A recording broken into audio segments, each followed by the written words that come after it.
नमो अरिहंताणं नमो सिद्धाणं नमो आयर्याणं नमो वज्रायणं सब्बसाहुणं एसो पंच नमो कारो सब्ब पावपणासनो मंगलानं च सब्बेसु कदमं हवै मंगलम। नमो जिनानम। प्रथम तीर्थंकर भगवान ऋषभ देव की जय। आज की कहानी का विषय है सुकौशल मुनि। हम बारेसर बाहुबली की गाथा पढ़ते हैं तो उसमें दूसरी गाथा आती है। बताओ आयुष, खड़े होके बताओ कौन सी गाथा आती है। मेयज थोली भद्दो बयारा ऋषि नंदी सेण सिंहगिरी कया वन्नो असुकौशल कुंडरियो केसी करकंडू। तो नाम क्या आया? सुकौशल। क्या नाम आया? सुकौशल। तो आज हम सुकौशल मुनि की कथा का श्रवण करेंगे। गौतम स्वामी ने सुकौशल मुनि के विषय में ये कहा है कि जो व्यक्ति सुकौशल मुनि के महात्म्य को सुनता है, उनकी कथा का श्रवण करता है, तो जीवन में उसको कभी भी कोई तकलीफ नहीं होती।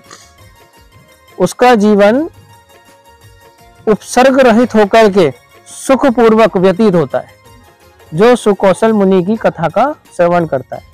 ऐसा गौतम स्वामी भगवान ने उल्लेख किया है। कौन थे सुकौशल मुनि? सुकौशल मुनि एक ऐसे महान व्यक्तित्व थे, एक ऐसे महान मुनिराज थे जिनके ऊपर भयंकर उपसर्ग आया, जिन्होंने भयंकर कष्ट को सहन किया, वो भी कैसे? शांत भाव से। बिल्कुल भी उन्होंने कोई द्वेष भाव नहीं रखा, किसी प्रकार का उनके अंदर भय नहीं था।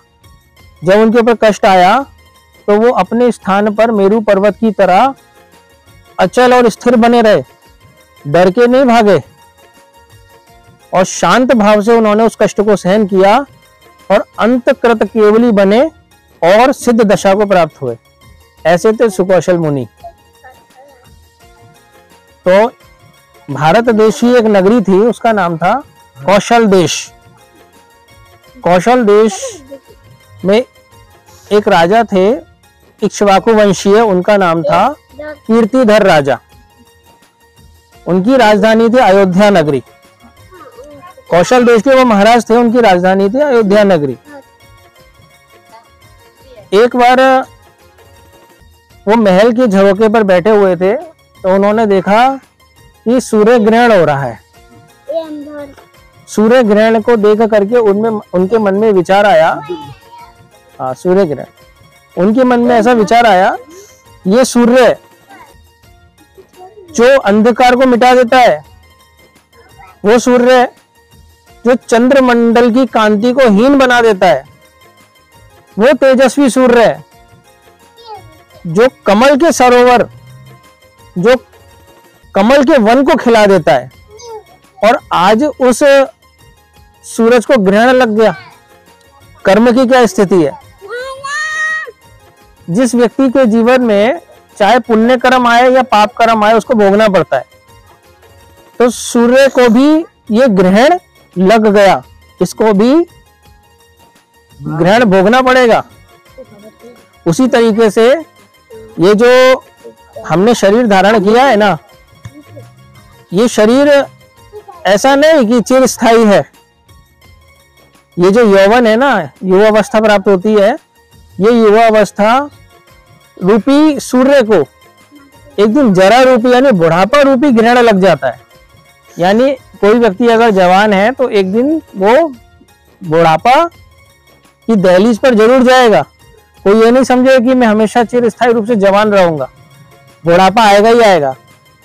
जैसे सूरज को ग्रहण लगा, उसी प्रकार से यौवन रूपी सूरज को बुढ़ापा रूपी ग्रहण लगेगा ही लगेगा। और एक दिन जब ये शरीर की इंद्रियां काम करना धीरे धीरे बंद कर देंगी, शरीर शिथिल हो जाएगा, तो एक दिन हमारे इस शरीर से प्राण निकल जाएंगे और मृत्यु को प्राप्त हो जाएंगे। यानी मृत्यु चिरस्थायी है। तो राजा इस विषय का चिंतन कर रहा था, और चिंतन करते करते उनके मन में वैराग्य आ गया। वो सोचने लगे कि अब मैं जाता हूं और मैं ये घर गृहस्थी का त्याग करता हूं और मुनि वेश धारण करके केवल अपने आत्मा में लीन हो जाता हूँ, आत्म ध्यान करने लगता हूँ, ऐसा चिंतन करने लगे। उन्होंने राज्यसभा बुलाई, सारे मंत्री और सभासद आए और सबको क्या बोला कि देखिए अब मैं आपके हाथों में पूरा राज्य सत्ता सौंप रहा हूं और आप मुझे अनुमति दो, मैं जा रहा हूं और मैं मुनि दीक्षा ग्रहण करूंगा, साधु बन करके अपनी आत्मा का ध्यान करूंगा, अपनी आत्मा में लीन हो जाऊंगा। तो सभी सभासद और मंत्री सुनकर के अचंभित हो गए। अरे राजन, आप चले जाएंगे तो हम लोग अनाथ हो जाएंगे, आपके भरोसे पर तो ये पूरा राज्य टिका हुआ है, आप चले जाएंगे तो अड़ोसी पड़ोसी राजा आक्रमण कर देंगे कि इस राज्य का कोई राजा नहीं है, तो क्या करें। तो अभी आप मत जाइए, पहले आपके यहाँ कोई संतान उत्पन्न हो जाए, वो संतान आपका अगला उत्तराधिकारी बने, उसके बाद में आप दीक्षा लेना। तो राजा ने कहा ठीक है, तो मैं प्रतिज्ञा लेता हूँ। वो कीर्तिधर राजा प्रतिज्ञा लेते हैं। क्या प्रतिज्ञा लेते हैं कि जैसे मेरे कान में मेरे पुत्र की खबर मिलेगी उसी वक्त मैं राज्य छोड़ के दीक्षा ले लूंगा, मैं संत बन जाऊंगा, सन्यासी बन जाऊंगा, साधु बन जाऊंगा, ऐसा उन्होंने प्रतिज्ञा ले ली। अब उनकी रानी का नाम था सहदेवी, रानी का नाम था सहदेवी। वो धर्म ध्यान वाली नहीं थी ज्यादा, वो भोग विलास में लीन रहने वाली एक स्त्री थी। उसको संसार ज्यादा पसंद था, उसको धर्म की बातें ज्यादा रुचिकर नहीं लगती थी। तो उसने सोचा मेरा पति दीक्षा ले ले, साधु बन जाए। उसने गर्भ धारण कर लिया था, उसके बाद में पुत्र जन्म होने वाला था। तो बस ये वो खबर देती रही कि अभी मैं गर्भवती हूँ, अभी गर्भवती हूँ, प्रसव काल आया नहीं, प्रसव काल आया नहीं, और प्रसव काल आ गया था। उसने पुत्र को जन्म भी दे दिया था, लेकिन राजा के कानों तक खबर नहीं पहुंचाई। क्योंकि राजा के कानों में खबर पहुंच गई तो राजा क्या करेंगे, हाँ, देश छोड़ करके दीक्षा ले लेंगे। हाँ, 15 दिनों तक राजा को खबर नहीं दी कि पुत्र ने जन्म ले लिया। 15 दिनों तक राजा को खबर नहीं मिली। फिर उसके बाद में कोई गरीब सैनिक था, उसने पैसों का उसको लालच आया, नाम का लालच आया, और राजा कीर्तिधर के पास जाकर के खबर पहुंचा दिया कि आपके घर में पुत्र ने जन्म लिया है। तो राजा को जैसी ये खबर कान में मिली तो उन्होंने प्रतिज्ञा ली थी पुत्र की खबर मिलते ही मैं दीक्षा ले लूंगा, और तुरंत वो तैयार हो गए कि अब चलो, अब मेरा संसार से विरक्त होने का समय आ गया, अब मैं दीक्षा लेने के लिए चलता हूँ।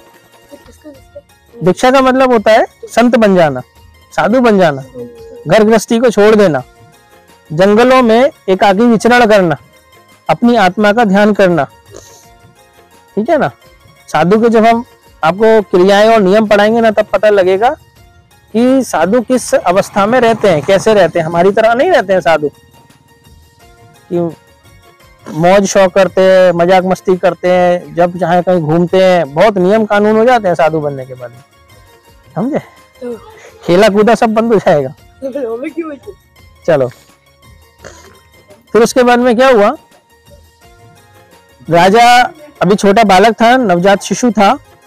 तो राजा ने बोला कि मेरे पुत्र ने यहाँ जन्म लिया है और मेरे लिए बहुत खुशी की बात है।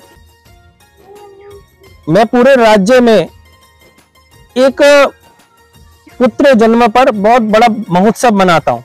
तो पूरे राज्य में पुत्र जन्म पे एक बहुत बड़ा महोत्सव मनाया गया। चारों तरफ खुशियों की लहर दौड़ गई। राजा के मन में भी खुशी की लहर थी और पूरे नगर में भी, पूरे राज्य में भी खुशी की लहर थी।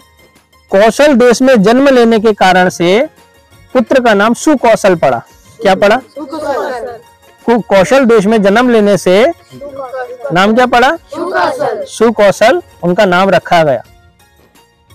तो वो कीर्तिधर राजा जो थे, राजमहल, वस्त्र आभूषण, स्त्री पुत्र सबका त्याग कर दिया और जाकर के वो सन्यासी साधु बन गए और जाकर के धर्म ध्यान तप संयम की आराधना करने लगे। एक बार क्या हुआ, धीरे धीरे जो सुकौशल थे वो बड़े होने लगे, समय व्यतीत होता चला गया। एक बार कीर्तिधर मुनि ग्रामानुग्राम विहार करते हुए गोचरी के लिए, आहार के लिए अयोध्या नगरी आए। तो अयोध्या नगरी में जो राजमहल था उसके झरोके में वो रानी सहदेवी बैठी हुई थी। उसने दूर से कीर्तिधर मुनि को आते देख लिया, अरे ये तो मेरा पति है, वही भगोड़ा पति जो मुझे छोड़ के भाग गया और अब आ गया है यहाँ पे। इसने अपने घर गृहस्थी को अच्छे से समझा नहीं, क्योंकि वो धार्मिक प्रवृत्ति की तो थी नहीं। अब उसको मुनियों से, संतों से ज्यादा द्वेष हो गया था। अब उसको मुनि अच्छे नहीं लगते थे, साधु संत अच्छे नहीं लगते थे, और भी ज्यादा, क्योंकि जब से उसके पति ने दीक्षा ले ली ना, उसको और भी ज्यादा मुनियों के प्रति घृणा पैदा हो गई।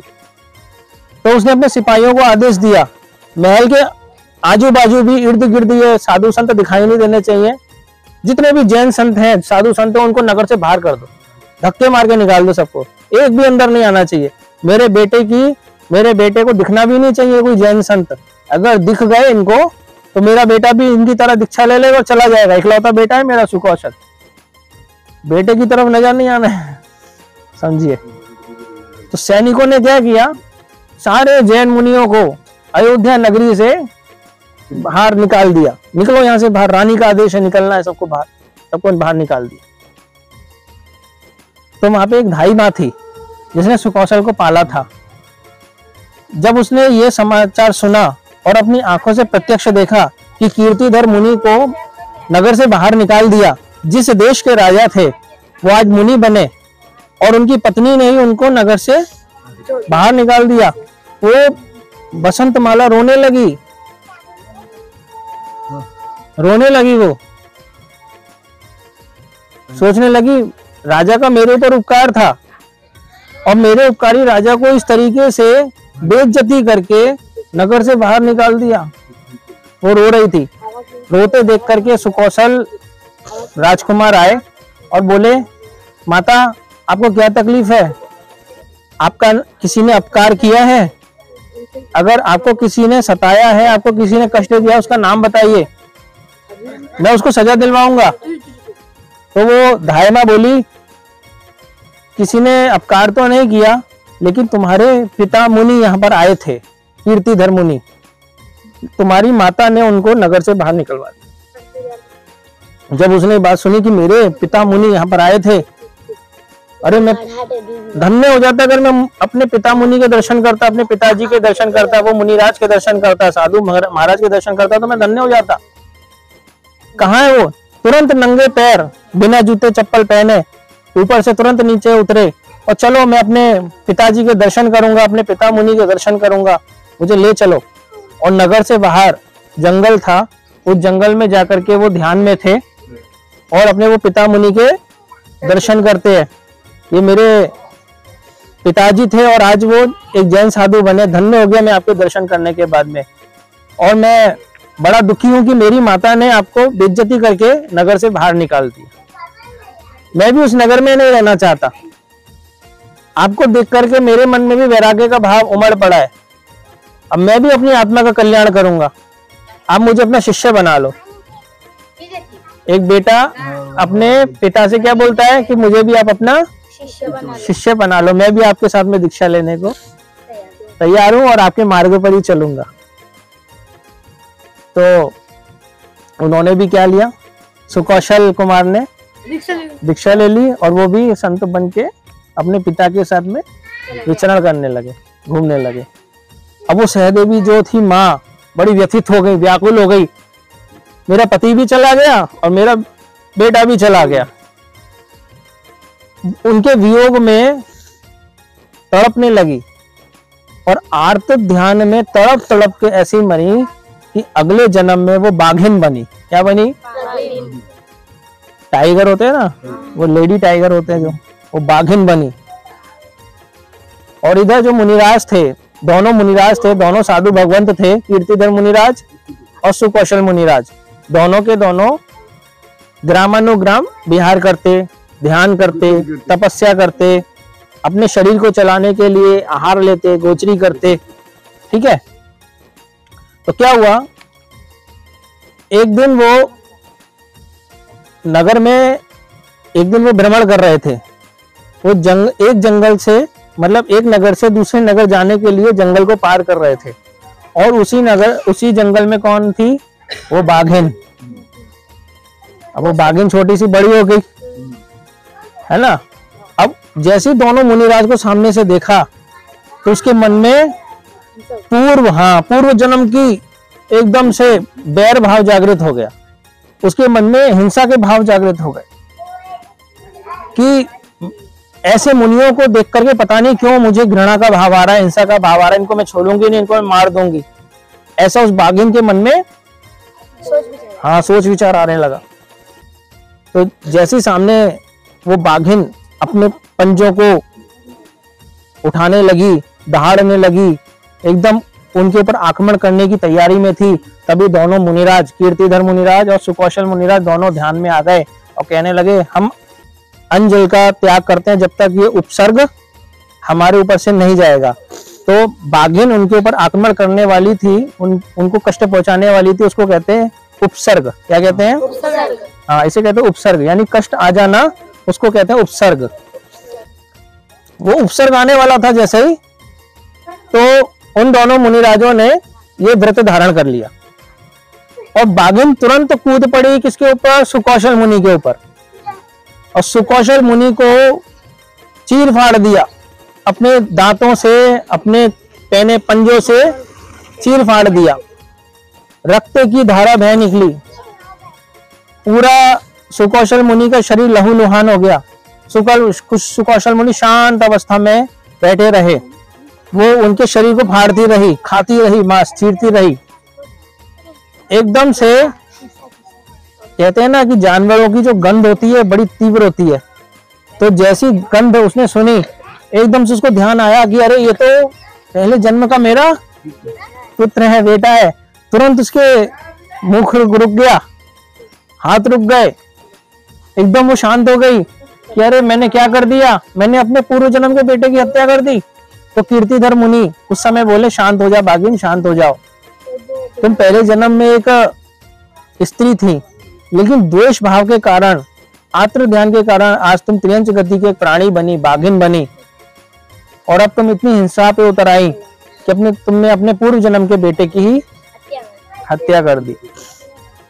तो फिर बाघिन ने क्षमा याचना करी। सुकौशल मुनि इधर लहूलुहान की अवस्था में उपसर्गों को सहन करते करते शांत अवस्था में उनको केवल ज्ञान हो गया, और केवल ज्ञान हुआ, और केवल ज्ञान होने के बाद में अंतकृत केवली होकर के वो सिद्ध दशा को प्राप्त हुए, यानी वो मोक्ष गति के अधिकारी बने, मोक्षगामी जीव बने, सिद्ध भगवान बने। और इधर बाघिन ने क्षमा याचना करी कि मुझे माफ कर दो, मुझे क्षमा कर दो, मैं नियम लेती हूँ कि मैं एक बाघिन होकर के भी एक सन्यासिनी जैसा जीवन व्यतीत करूंगी, किसी को कष्ट नहीं पहुंचाऊंगी, किसी को मारूंगी नहीं, शांत हो जाऊंगी। तो बाघिन भी अंत समय में क्षमा भाव धारण करके 8वें स्वर्ग लोक में देव बनी। और कीर्तिधर मुनिराज भी शांत अवस्था से आत्म संयम में लीन रहे, अपने अष्ट कर्मों का क्षय किया, और अंत में वो भी केवल ज्ञानी बनकर के सिद्ध अवस्था को प्राप्त हुए। तो इस तरीके से सुकौशल मुनि जी जो थे, उनकी आज हमने कथा का श्रवण किया। जिन आगम के विरुद्ध मैंने कुछ अशब्द कहा उसके लिए मिच्छामि दुक्कडम। जय जिनेंद्र। और नीचे जो वो सब्सक्राइब का बटन है ना, उसको हिट करो, जल्दी से करो सब्सक्राइब।